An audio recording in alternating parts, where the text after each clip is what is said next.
नमस्कार, बहुत स्वागत है आप सभी का रिपब्लिक भारत के डिजिटल प्लेटफॉर्म पर। मैं हूं आपके साथ पलक सहगल।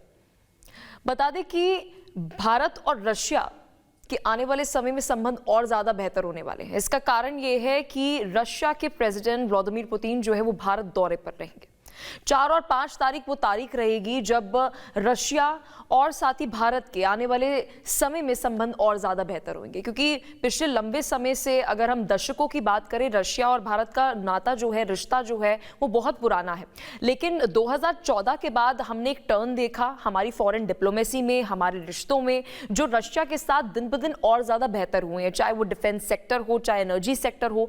लेकिन इस बार व्लादिमीर पुतिन का जो ये दौरा है बेहद ज्यादा महत्वपूर्ण माना जा रहा है। 2 सेक्टर्स में कहा जा रहा है कि एक बड़ा बदलाव जो है वो आने वाला है। पहला तो डिफेंस सेक्टर, क्योंकि अगर डिफेंस सेक्टर की बात करें तो पिछले लंबे समय से 2014 के बाद से हमने देखा है कि रशिया और भारत जो है वो R&D पर मिलकर काम कर रहा है। यानी कि इंपोर्ट जो है वो डिफेंस सिस्टम में नहीं हो रहा इतना ज्यादा, जितना आपस में टेक्नोलॉजिकली जो इंफॉर्मेशन है R&D के जरिए जो है वो शेयर करके कई सारी चीजें जो है वो डील्स में हो रही हैं। लेकिन इस बीच आपको बता दें, जो सारी नजरें हैं वो टिकी हुई हैं S-400 सिस्टम पर, क्योंकि 2018 में S-400 की एक डील हुई थी। आप सभी को याद होगा जब ऑपरेशन सिंदूर हुआ था, उस दौरान जो है S-400 का जिक्र बहुत ज्यादा हुआ था। 2018 में क्या डील हुई थी उसका जिक्र बहुत ज्यादा हुआ था, और जब भारत खुद को डिफेंड कर पाया था तो उसमें S-400 का ही बहुत बड़ा योगदान रहा था। अब बात करते हैं S-400 की अब तक 2018 में क्या डील हुई थी। 2018 की अगर हम बात करें तो 2018 में 5 यूनिट्स जो है वो रशिया की तरफ से भारत को जो है वो सप्लाई करनी थी। अब बस 2018 की डील की बात करें तो 3 यूनिट्स जो हैं वो ऑलरेडी इंस्टॉल हो चुकी है, यानी कि सप्लाई जो है वो हो चुकी है, और जो 2 है वो अभी और पेंडिंग है।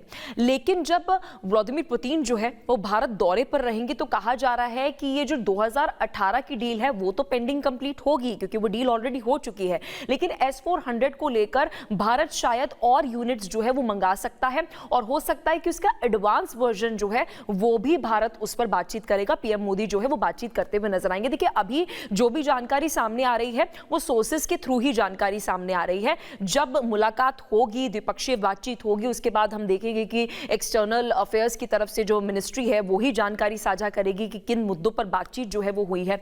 लेकिन पूरे विश्व की नजरें जो हैं वो इस वक्त इस मुलाकात पर है, क्योंकि 2 पावरफुल लीडर्स पीएम मोदी और व्लादिमीर पुतिन जो है वो मुलाकात करते हुए नजर आएंगे। ऐसा नहीं, हम देखते हैं कि साल में 1-2 बारी मुलाकात तो दोनों लीडर्स की हो जाती है, लेकिन पुतिन जो है वो भारत में मौजूद रहेंगे, 2 दिन मौजूद रहेंगे। अब एक और महत्वपूर्ण जो सेक्टर है जिस पर बातचीत होते हुए नजर आएगी वो है एनर्जी सेक्टर पर। हम देख रहे हैं लंबे समय से एक जो चर्चा हो रही है वो एनर्जी सेक्टर पर हो रही है। अब एनर्जी जो है वो अलग अलग लेवल पर होती है। आप जो है ऑटोमिक एनर्जी क्रिएट कर सकते हैं, हाइड्रो एनर्जी क्रिएट कर सकते हैं, उसके साथ साथ सोलर एनर्जी अगर आप देखेंगे तो आज नए समय में अगर हम बात करें तो उसका जिक्र बहुत ज्यादा होता है। लेकिन बहुत संभव है, क्योंकि पिछले 1 साल से ये बातचीत हो रही थी कि भारत और रशिया जो है वो न्यूक्लियर एनर्जी यानी कि जो एटॉमिक एनर्जी है उस पर जो है वो मिलकर काम कर सकता है। और आपको याद होगा कि जो संसद का ये विंटर सेशन चल रहा है, इसमें एक बिल है, एटॉमिक एनर्जी को लेकर ही वो बिल है। और इस बिल में आपको बता दें कि जो बातचीत हो रही है, जो अभी जानकारी निकलकर सामने आ रही है कि बिल जो लेकर आया जा रहा है इसमें प्राइवेट सेक्टर जो है वो भी एंटर होगा। यानी आने वाले समय में जो भारत की एनर्जी नीड्स हैं जिसका बार बार जिक्र होता है, उसमें अब देखने को मिलेगा कि प्राइवेट सेक्टर जो है वो भी एंटर होते हुए नजर आएगा। अब बात करते हैं कि रशिया के जो प्रेसिडेंट है व्लादिमीर पुतिन उसी टाइम जो है वो भारत आ रहे हैं। क्या ये इंटरकनेक्टेड है? मे बी हो सकता है कि जो एनर्जी डील भारत और रशिया के बीच में होने वाली है, इसमें एटॉमिक एनर्जी जो है उस पे भारत और रशिया जो है वो मिलकर काम कर सकता है। अभी भी देख लीजिए, ऑफिशियल नहीं है, ये सोर्सेस के हवाले से, एक्सपर्ट्स के हवाले से ये सब जानकारी जो है वो निकलकर सामने आ रही है। अब डिफेंस की अगर हम बात करें, क्योंकि देखिए डिफेंस और एनर्जी जो है वो आपस में कनेक्टेड रहता है। कहा जा रहा है कि जो जेट्स है वो भी भारत जो है वो और इंपोर्ट कर सकता है रशिया से, और इसके साथ साथ R&D की अगर हम बात करें, रिसर्च एंड डेवलपमेंट, जिस पर लंबे समय से अगर हम बात करें तो भारत जो है वो और ज्यादा फोकस कर रहा है, रशिया के साथ फोकस कर रहा है। क्योंकि हम देख रहे हैं कि आज जो वॉरफेयर है वो बहुत चेंज हो चुका है। डिफेंस जो पहले था अब वो नहीं है, युद्ध जो है वो अलग तरीके से लड़े जाते हैं। आपके पास जो है एक एयरफोर्स स्ट्रांग होनी चाहिए।